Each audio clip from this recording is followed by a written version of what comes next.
क्या हुआ भाई? अरे क्या हुआ?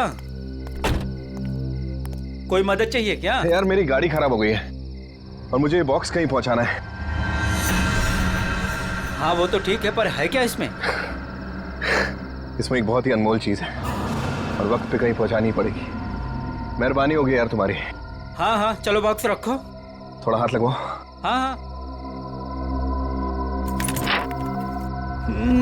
अरे बड़ा भारी है भैया।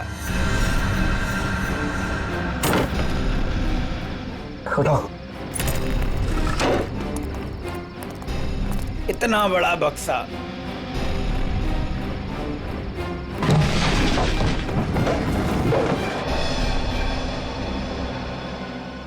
ये एड्रेस है, इस बक्से को इस जगह छोड़ देना। क्या मतलब है? आप नहीं आ रहे हो? अब एक मिनट, ये कुछ पैसे रखो, इसे सही जगह पहुंचाओ। बक्सा उतारिए। हाँ? मैंने कहा ना बक्सा उतारिए। अरे मुझे नहीं करनी है आपकी मदद। अरे बेवकूफ समझा आपने? हाँ, बक्से में क्या है क्या नहीं है? तुम ये सब रखो यार, लेकिन टाइम पे बक्सा जिस एड्रेस पे बोला है वहां पहुंचा देना। हाँ देखिए मेरी एक शर्त है, बक्सा खोल के देखूंगा मैं। अरे क्या है क्या नहीं है इसमें। सुन मेरी बात सुन, मेरी नौकरी चली जाएगी, इसे मैं नहीं खोल सकता। बस पास में ही तो जाना है, प्लीज लेके जाओ ना यार। ठीक है भाई, भरोसा करता हूं मैं। इंसान इंसान के ही काम आता है।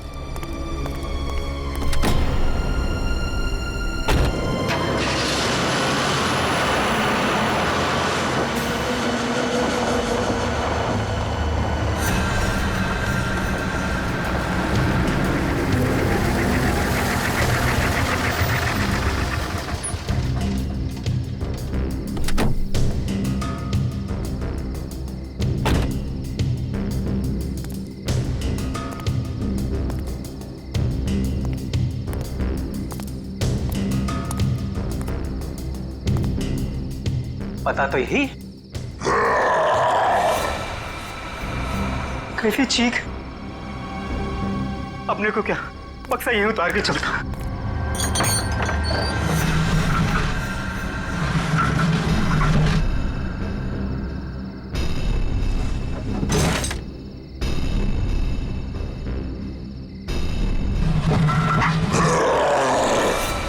बक्से में से चीख!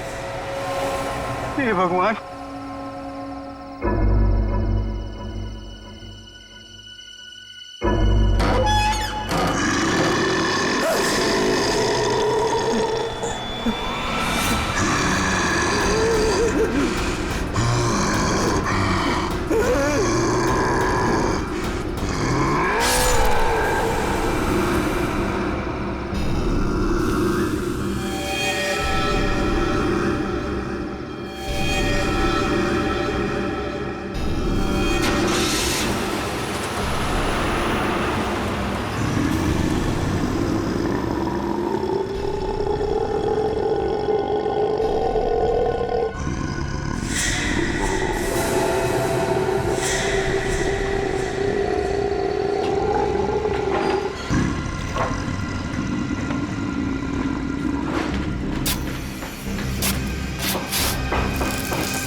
जरा जल्दी जल्दी हाथ पैर चलाओ तुम लोग सब लोग। 15 दिन में ये बिल्डिंग पूरी करके देनी है हमें, वक्त नहीं है हमारे पास। और सोनू, तू इतना सुस्त क्यों है? खाना वाना नहीं खाता क्या? चल जल्दी काम कर। कौन है वहां पे? मैंने पूछा कौन है वहां पे? अभी तो बिल्डिंग का काम भी खत्म नहीं हुआ है और अभी से बिल्डिंग टूटने लगी। सोनू जरा देख तो।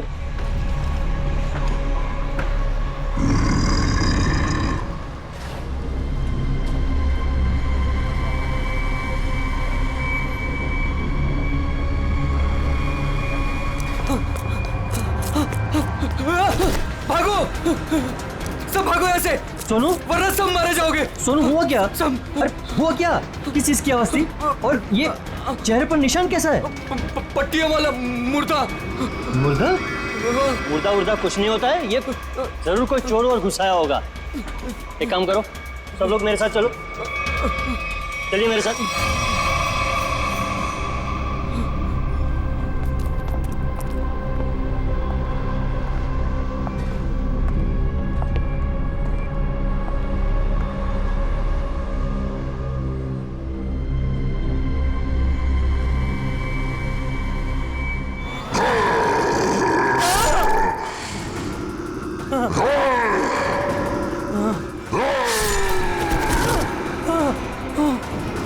भागो भागो, सब यहाँ से भागो, पट्टियों वाला मुर्दा, भागो।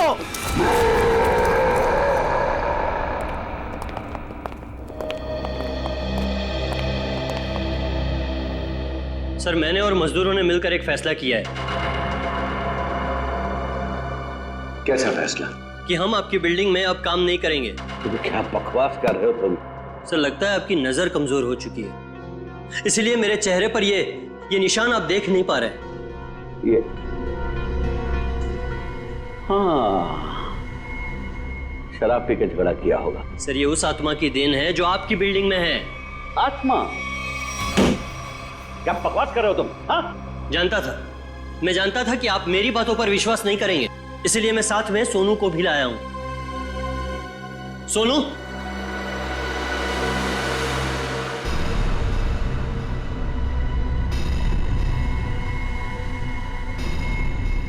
देखिए सर, बेचारा इतना घबरा गया है कि कुछ बोल नहीं पा रहा है। सोनू, ये सब क्या है? साहब, पट्टी वाला मुर्दा और कौन है इधर? कौन है? कौन है उधर?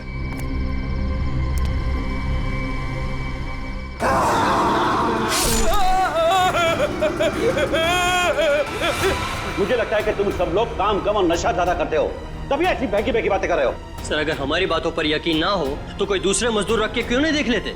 जब वो अपनी आप बीती सुनाएंगे तब तो आपको विश्वास हो जाएगा ना। बिल्कुल रख लूंगा। इस शहर में मजदूरों की कोई कमी नहीं है। इस शहर में काम की भी कोई कमी नहीं है।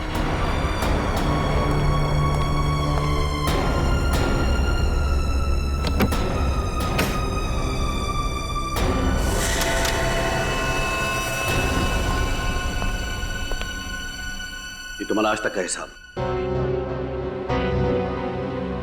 और एक बात याद रखना कि इस बिल्डिंग पर मेरे और मेरे इन्वेस्टर्स के करोड़ों रुपए लगे हैं। तो तूने बाहर जाकर इस बिल्डिंग के बारे में कोई बकवास की या कोई झूठी अफवाह भी फैलाई तो फिर मुझसे बुरा कोई नहीं होगा। दिनेश, पैसे कोई पेड़ पे नहीं उगते, समझे? हाँ, और हम तुम्हारे फाइनेंसर हैं, कोई एटीएम मशीन नहीं कि जब दिल में चाहा कार्ड डाला और पैसे ले लिए। देखिए, आप लोग बेवजह भड़क रहे हैं। बेवजह? तुमने कमिटमेंट किया था, अब तक बिल्डिंग तैयार हो जाएगी, क्या हुआ? हाँ चंदू, मैं बिरयानी बना रहा हूँ, कोई 2 मिनट में बनने वाला बर्गर नहीं। जब आप लोग बिल्डिंग की क्वालिटी देखेंगे तो आप लोगों को खुद ब खुद ये एहसास हो जाएगा कि आप लोगों का पैसा बिल्कुल सही जगह लगा है। हाँ, पता चल रहा है कि इन्वेस्टमेंट कहाँ पर हो रहा है। वैसे काफी अच्छी पार्टी थी आपने अपने शादी के सालगिरह की। और नताशा, एक्सक्यूज मी, आप सॉरी सर, मैं आप लोग को तो अपनी फ्रेंड से मिलवाना ही भूल गई। Meet, come. She is Tina, Swati. बस हमें किसी से नहीं मिलना। दिनेश, इस बार अगर तुमने जबान पलटी ना, 15 दिन मतलब 15 दिन, दैट फाइनल। हाँ, 15 दिन पक्का। और हाँ, 15 दिन से ज्यादा हुआ ना तो तुम्हारा घर और भाभी जी के गहने बेच करके अपने पैसे हम लोग वसूल लेंगे, समझा? अरे पक्का कहाँ? दिनेश सुनो ना। एक्सक्यूज मी, आपकी भाभी बुला रही है, मन से। Excuse me. जल्दी आइए ना। क्या है? दिनेश देखिए ना, मार्केट में नया हार आया है, आप कभी लेकर देंगे मुझे ये? बस हार और गहने, इन चीजों के अलावा तुम्हारे लिए और कोई चीजें इंपॉर्टेंट है ही नहीं। पति जिए या मरे तुम्हें कोई फर्क नहीं पड़ता। मन तो करता है कि तुम्हारा गला दबा दूं।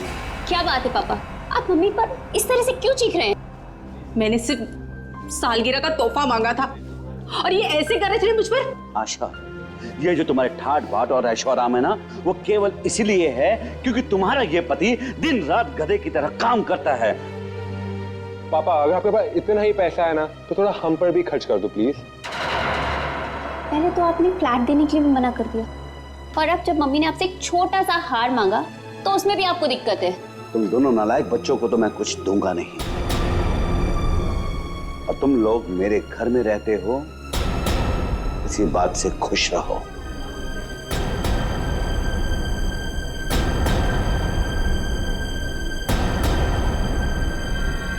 नहीं चाहिए मुझे नकली जेवर। जिंदगी भर मुझे नकली जेवर ही दिए हैं। एक छोटा सा हीरे का हार ही तो मांगा था मैंने।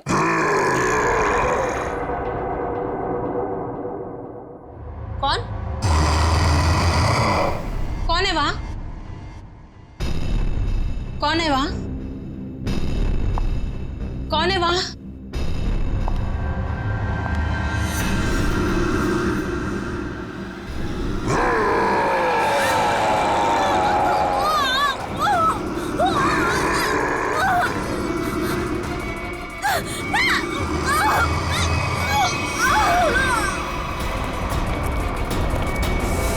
आशा, आशा, आशा, आशा, क्या मम्मी?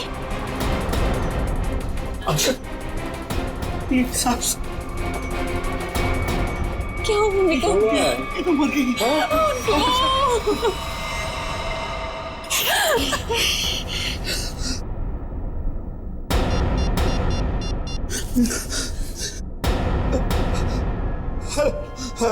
Hello, CID.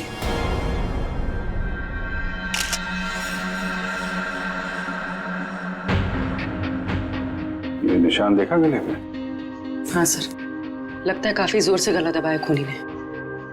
ये जो नेकलेस है ना, इससे पकड़ के घसीटा है, तभी निशान इतने गहरे हैं।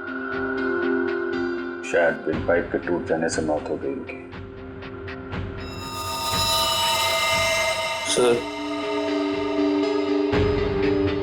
सर खून के निशान कॉरिडोर में यहां तक आए हैं और आशा जी की चप्पल। अपने आप को बचाने में बहुत स्ट्रगल किया होगा इन्होंने,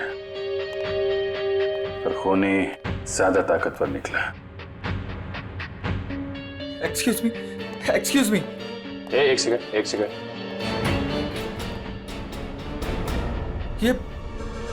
ये सब कैसे हो गया सुलेखा? आज तो इतना शुभ दिन था, शादी के सालगिरह वाले दिन। आपकी तारीफ? जी मैं सुलेखा का हस्बैंड। अच्छा, तो आशा जी आपकी सास थी? जी।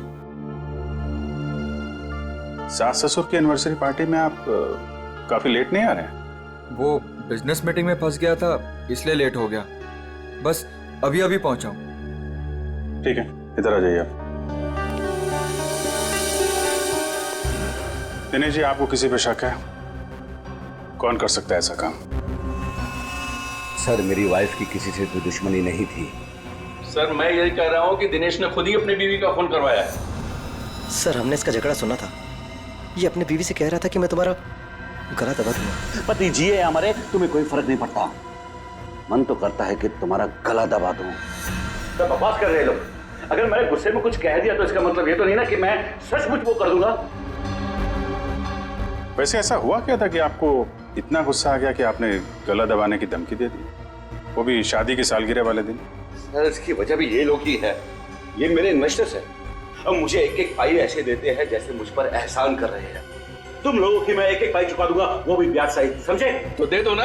एक मिनट, बिजनेस की बातें मत कीजिए। यहाँ पे खून हुआ है।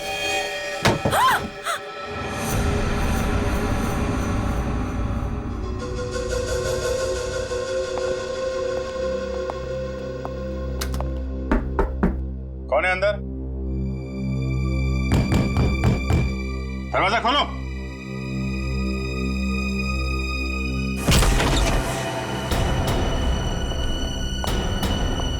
ओह माय गॉड, कौन है ये?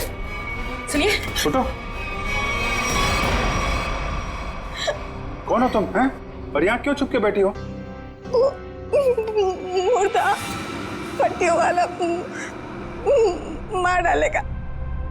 सर डरी हुई है, ऊपर से जख्मी भी।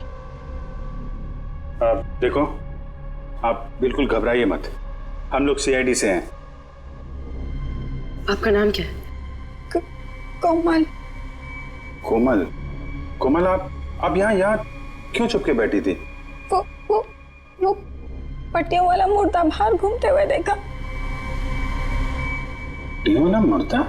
जैसे मैं यहाँ से बाहर निकली तो पट्टियों वाला मुर्दा बाहर था। अच्छा ठीक है, तुम वो जो भी पट्टियों वाला मुर्दा था उसका स्केच बनवा सकती हो? हाँ। Very good. स्केच आर्टिस्ट को बुलवाओ और इस घर का कोना कोना छान मारो, देखो खूनी के बारे में कुछ सुराग मिलता है क्या। जाओ।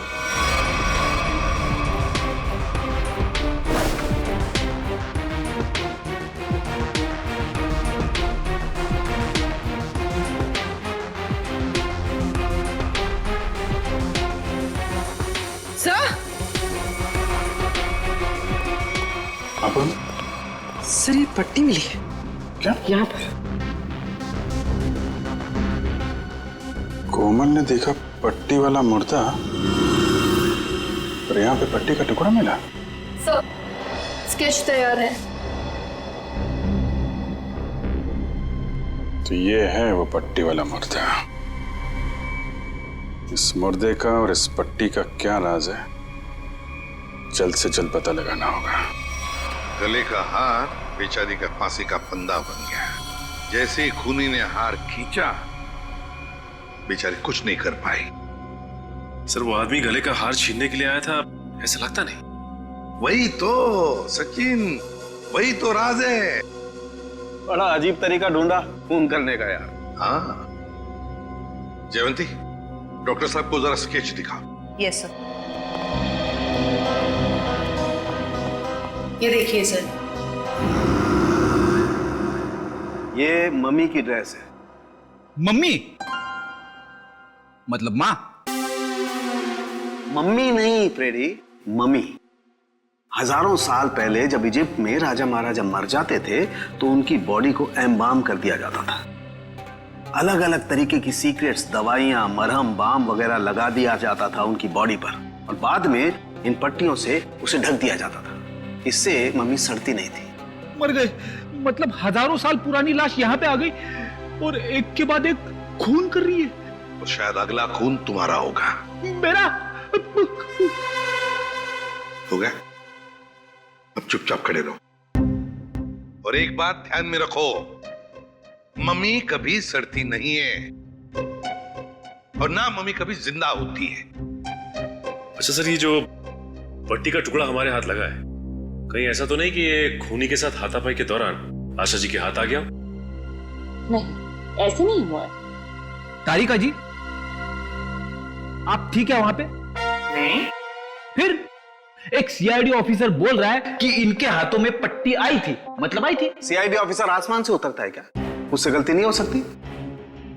ये पट्टी का टुकड़ा जो आप लोग लेकर के आए हैं, ये हाथापाई में नहीं फटा है। अगर हाथापाई में फटता तो सीधा नहीं फटता, टेढ़ा मेढ़ा फटता, समझे? और ये टुकड़ा कोई मामूली टुकड़ा नहीं है। 1500 साल पुराना है ये टुकड़ा। 1500 साल? 1500 साल? 1500 साल? जी, किसी ने मम्मी की पट्टियां खरीद ली हैं। कहां से सालूं के साहब? ये इजिप्ट से? अरे यार, लोग पुरानी मम्मियां खोद खोद के निकाल रहे हैं और चोरी छिपे बाजार में बेच रहे हैं। ऐसी एक मम्मी शायद इंडिया में आ गई। बाप रे। लेकिन सर ये खूनी मम्मी बना क्यों होगा? हल्ला मचाने के लिए सचिन, हल्ला मचाने के लिए। ये खूनी चाहता है कि लोग उसे देखें और जोर जोर से चिल्लाए, मम्मी आ गई, मम्मी आ गई। ये खून उस खूनी मम्मी ने ही किया है और वो पट्टी का टुकड़ा जानबूझकर छोड़ गया है हमारे लिए सबूत।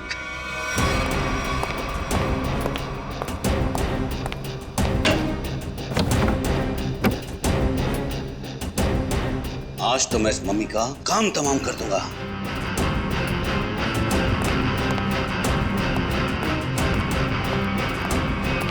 सर,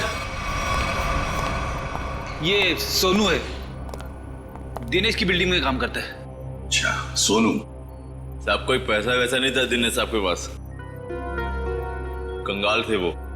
एक मिनट, कंगाल थे वो, कोई पैसा वैसा नहीं था दिनेश साहब के पास, क्या मतलब क्या है? नहीं साहब, वो तो सर से लेकर पांव तक कर्जे में डूबे हुए थे और उस बिल्डिंग की वजह से। और जब से उस पट्टी वाले मुर्दे ने हम लोगों पे हमला किया है उस बिल्डिंग का काम भी बंद पड़ा हुआ है। पट्टी वाले खूनी ने तुम पर हमला किया? तुम पर? सर कहीं ये वही तो नहीं जिसने आशा जी का भी खून किया? हो सकता है, बिल्कुल हो सकता है। वैसे वो पट्टी वाला खूनी दिखता कैसे है? सर पट्टियों में लिपटा हुआ, एकदम सड़ा सा मुंह, चेहरे पे खून लगा हुआ था जैसे उसको कोई चोट लगी हो। मतलब उसकी सर आवाज भी बहुत अजीब सी थी, उसकी सर आवाज भी।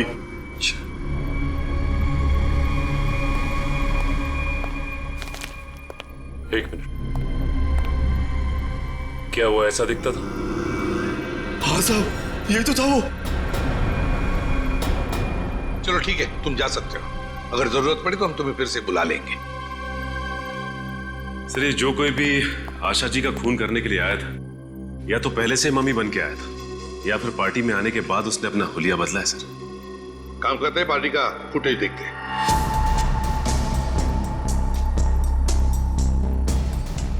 एक मिनट पॉज करो। ये देखो, ये है ना महेश, आशा जी की बेटी सुलेखा का पति महेश। हाँ सर, लेकिन ये तो कह रहा था कि आशा जी की मौत के बाद आया था ये पार्टी में। झूठ बोला हमसे, वो झूठ बोला। जयवंती सर, फोन करके बुला लो उसे अभी, Yes. इसी वक्त।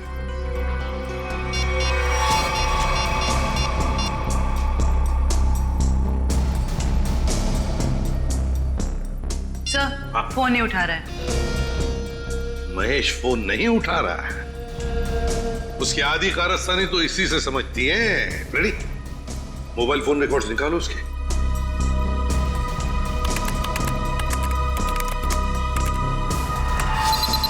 सर ये रहे महेश के फोन कॉल रिकॉर्ड्स। 40 बार फोन किया है एक ही नंबर पे, और ये नंबर तो उसके सासू माँ का है। सर सासू माँ से इतना ज्यादा लगाओ? इस महेश से मिलना पड़ेगा। महेश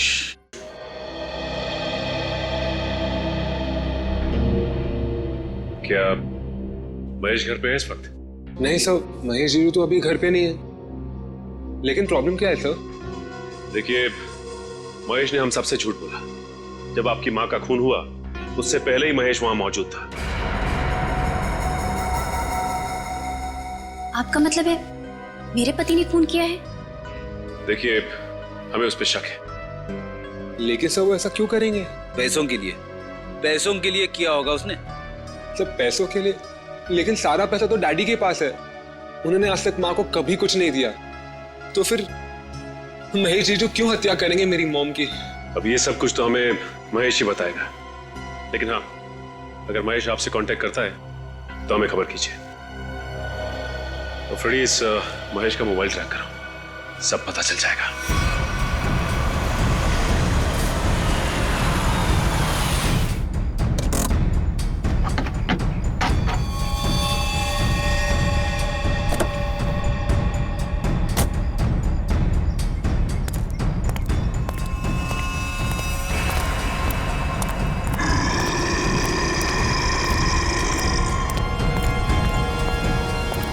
आज ये पट्टियों वाला मुर्दा मिल जाए बस।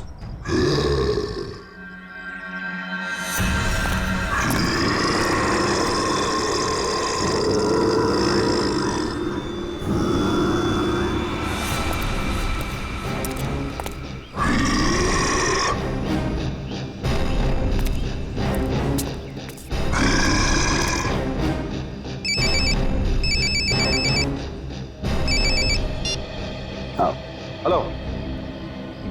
हाँ जीतू भाई, हाँ आपके लिए खुशखबरी है। हाँ जी, बिल्डिंग का काम बहुत जल्द शुरू होने वाला है। कोई मजदूर वहाँ काम करने को तैयार नहीं है। क्या तुम वहाँ का सारा काम खुद करोगे? नहीं जीतू भाई, मैं उस वजह को ही खत्म कर दूंगा जिसके कारण सारे मजदूर डरे हुए हैं। आज उस पट्टी वाले मुद्दे का दी एंड है। मैं आपको बाद में फोन करता हूँ।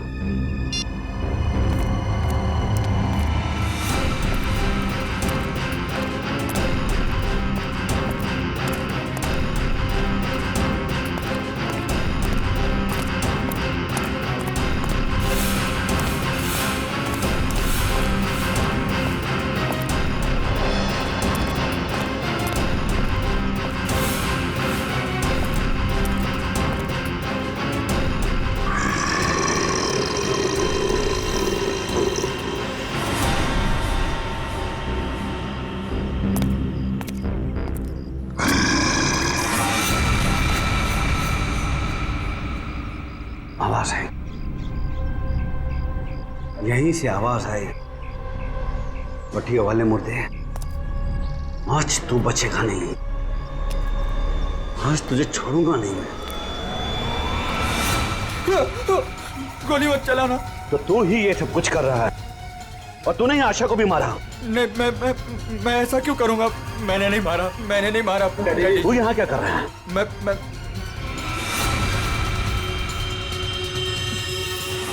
डैडी, वो आपके पीछे है। ना महेश, मैं तेरी किसी भी चाल में आने वाला नहीं। मैं सच कह रहा हूँ, वो पट्टी वाला मुर्दा आपके पीछे ही है।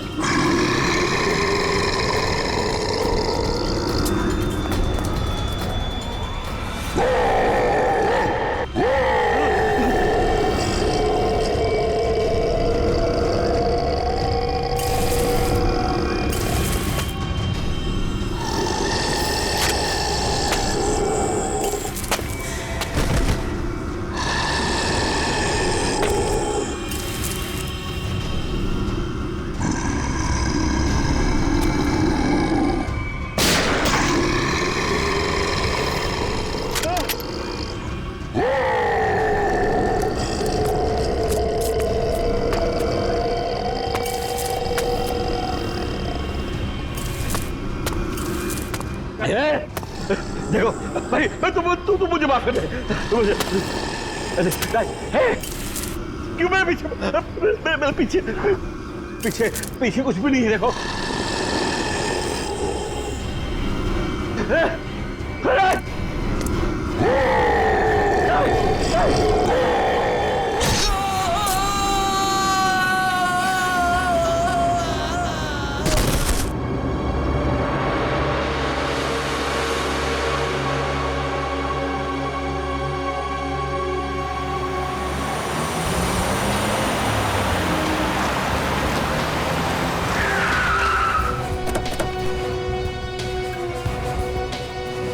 सर, मोबाइल कंपनी वालों से पता चला है कि ये दिनेश का मोबाइल भी यहीं पे है। इससे पहले महेश दिनेश को नुकसान पहुंचाए, हमें उसे बचाना होगा। अरे सर, दिनेश, चलो देखते हैं।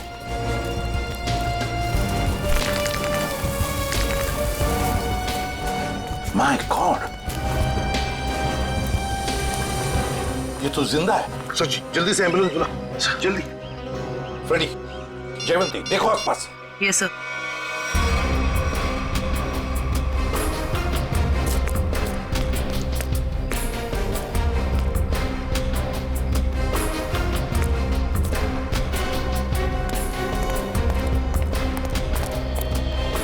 महेश सर। हाँ फ्रेडी, क्या हुआ? सर, महेश बेहोश है। महेश, महेश, सर। हाँ, ये गन पड़ी हुई थी यहाँ पे। सर, हम तो सोच रहे थे कि इन सब के पीछे ये महेश है, लेकिन ये तो खुद ही बेहोश पड़ा है। हाँ, ये तो महेश के होश आने के बाद ही पता चलेगा कि ये सब किसका किया कराया है।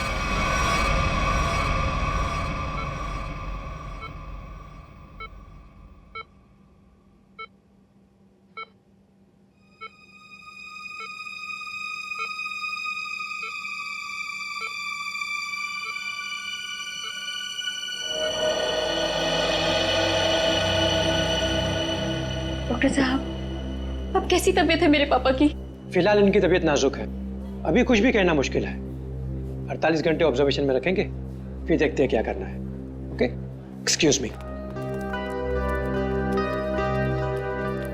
मैं कभी सोच भी नहीं सकती कि मेरा पति इतना घिनौना मुजरिम निकलेगा। पहले तुमने मेरी माँ को मार दिया और अब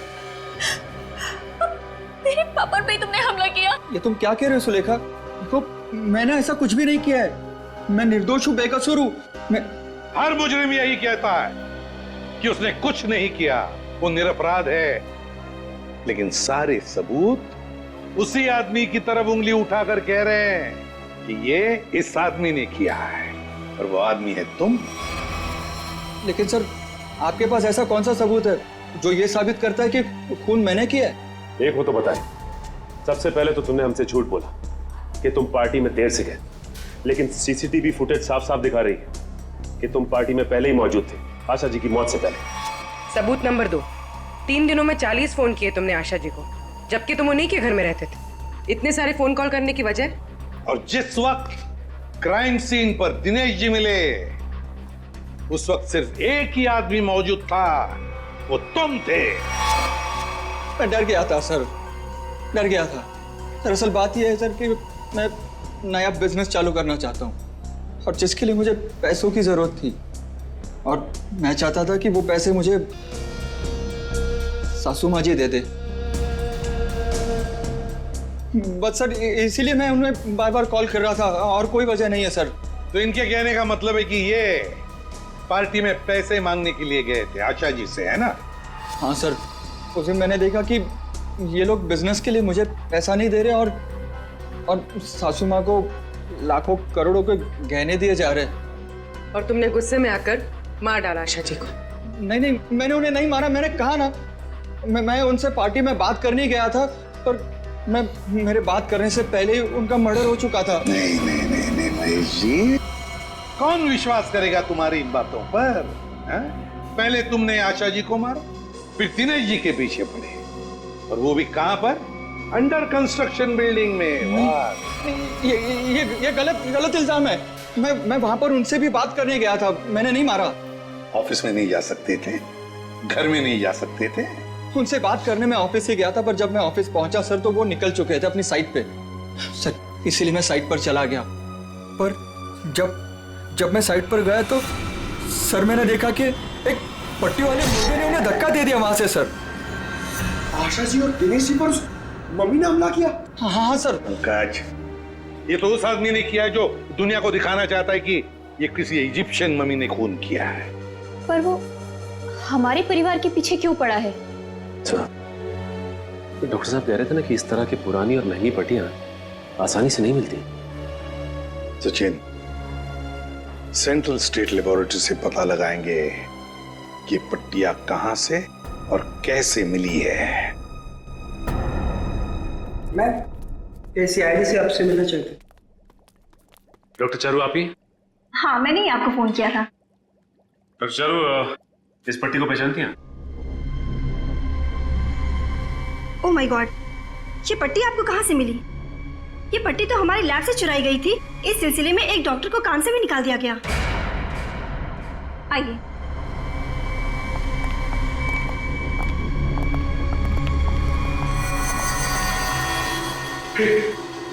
ये तो वही मम्मी है ना जो इजिप्ट में होती है। मतलब ये नींद में चलकर यहाँ पर आ गई। आप भी अच्छा मजाक कर लेते हैं। दरअसल हर साल इजिप्ट से इन मम्मीज को हमारे यहाँ रिसर्च के लिए भेजा जाता है और सर ये मम्मीज 1500 साल पुरानी है। तो क्या सिर्फ इन्हीं मम्मीज की पट्टी गायब है? हाँ सर, कुल 5 मम्मीज की पट्टियाँ चोरी हुई थी, जिसमें से 2 पे मैं काम कर रही हूँ इन्हें गलने से बचाने के लिए। अच्छा, आप कह रही थी ना कि एक डॉक्टर को काम से निकाल दिया गया पट्टी चुराने के इल्जाम में, उसकी डिटेल मिल सकती है हमें? हाँ सर, देती हूँ।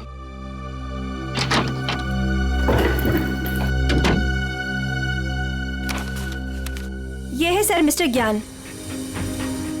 इन्हें काम से निकाल दिया गया। इन्होंने पट्टियां चोरी की या नहीं ये तो मालूम नहीं, लेकिन इन मम्मीज की देखरेख यही करते थे। और हाँ सर, उनकी एक पर्सनल असिस्टेंट भी थी। इनकी असिस्टेंट का कोई फोटो, नंबर या एड्रेस है आपके पास? वो उनकी पर्सनल असिस्टेंट थी, इसलिए हमारे पास उनकी कोई डिटेल्स नहीं है। सर, 5 मम्मीज की पट्टियां गायब है और खूनी खुद मम्मी बनकर दिनेश के परिवार के पीछे पड़ा है। क्या बोल रही? ये खूनी दिनेश के ऊपर दोबारा हमला करेगा। क्या हुआ डॉक्टर? आप पापा को इतनी अचानक से क्यों शिफ्ट कर रहे हैं? देखिए, इनकी हालत पहले से ज्यादा बिगड़ गई है। अगर इन्हें आरजे हॉस्पिटल भर्ती नहीं कराया गया तो इनका बचना मुश्किल हो जाएगा।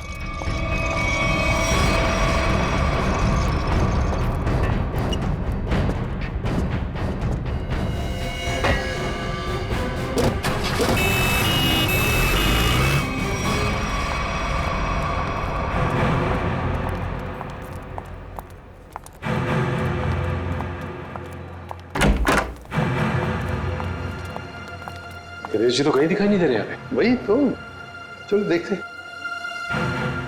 अरे डॉक्टर साहब। हाँ जी। ये पेशेंट मिस्टर दिनेश का है?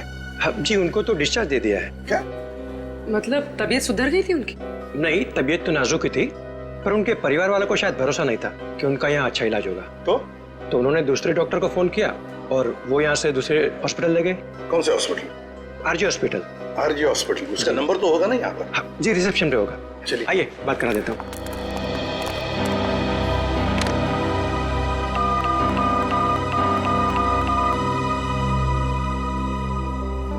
Hello, RG hospital. देखिए, मैं एसीपी प्रद्युमन बोल रहा हूँ, सीआईडी से। आपके हॉस्पिटल में अभी अभी एक पेशेंट एडमिट हुआ है, दिनेश नाम है उनका। नहीं हुआ है?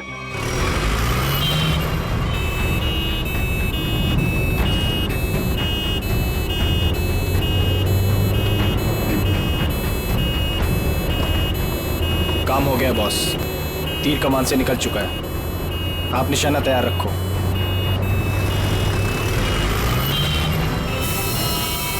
अरे धुआं कहां से आ रहा है? अरे गाड़ी रोको, गाड़ी रोको, गाड़ी रोको।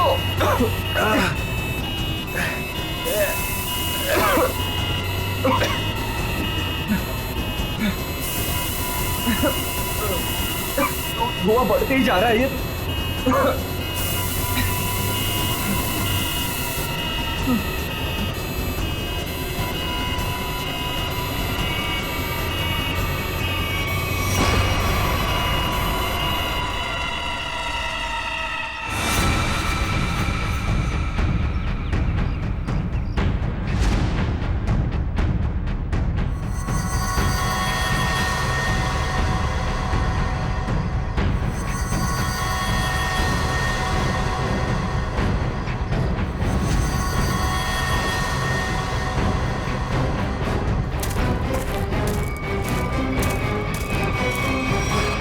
क्यों, अब तुम्हारे जीवन का मकसद पूरा हो गया? हाँ, पिछले 10 साल से मैं इसी दिन के तो सपने देखती आई हूँ। और देखो, आज मेरा सपना पूरा हो गया। नहीं नहीं,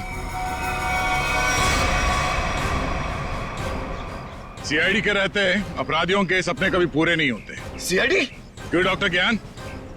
पेशा डॉक्टर का और काम एक अपराधी का। अबे देख क्या रहे हो? उड़ाओ सीआईडी वालों को।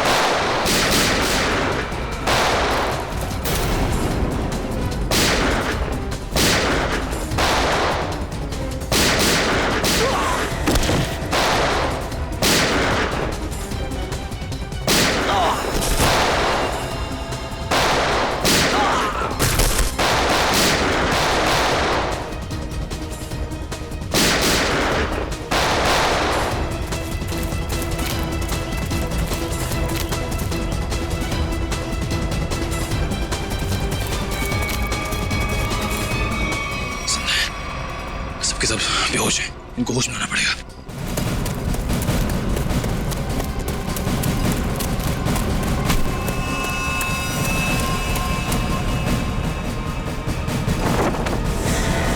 तुम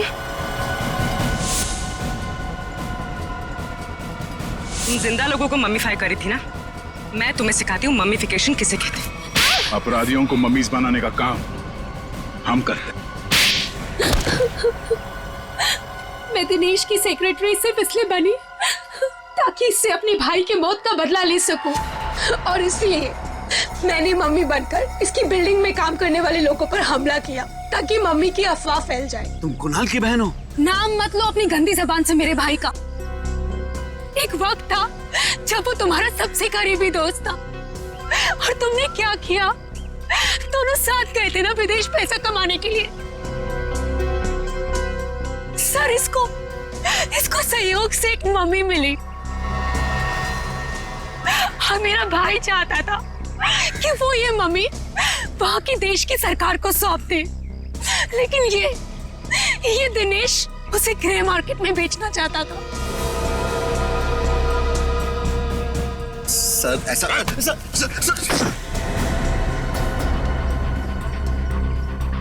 जब कुणाल ने कहा कि वो पुलिस के पास जाएगा तो मैंने उसे मारकर जमीन में गाड़ दिया और मम्मी बेचकर अमीर बन गया। वाह, बहुत अच्छा काम किया तुमने। पैसों के लालच में तुमने दोस्ती को जमीन में गाड़ दिया। मुझसे गलती हो गई सर, मुझे माफ कर दीजिए आप। अब ये तो समझ में आ गया कि तुमने नताशा को नौकरी पे इसलिए रखा क्योंकि तुमने कुणाल की बहन को देखा नहीं था। अगर ये बात समझ में नहीं आई कि डॉक्टर ज्ञान इस सब में तुमने इसका साथ कैसे दिया? मैंने ये सब पैसे के लिए किया। पैसों के लिए अपराध के दलदल में कूद गए तुम। और नताशा, तुम्हें पता कैसे चला कि तुम्हारे भाई का खून इस दिनेश ने किया? जब कई दिनों तक भैया की विदेश से कोई खबर नहीं आई तो मैं उनका पता लेने के लिए इसके घर गई थी और वहां मैंने सुना कि अपनी बीवी को बता रहा था कि किस तरह इसने मेरे भाई का खून कर दिया और उसे जमीन में गाड़ दिया। आशा ये सब पहले से जानती थी और इसलिए मुझे उसको मारने का कोई पछतावा नहीं है। पछतावा होगा, तुम सबको बहुत पछतावा होगा जब कानून तुम्हें कड़ी से कड़ी सजा सुनाएगा, शायद फांसी।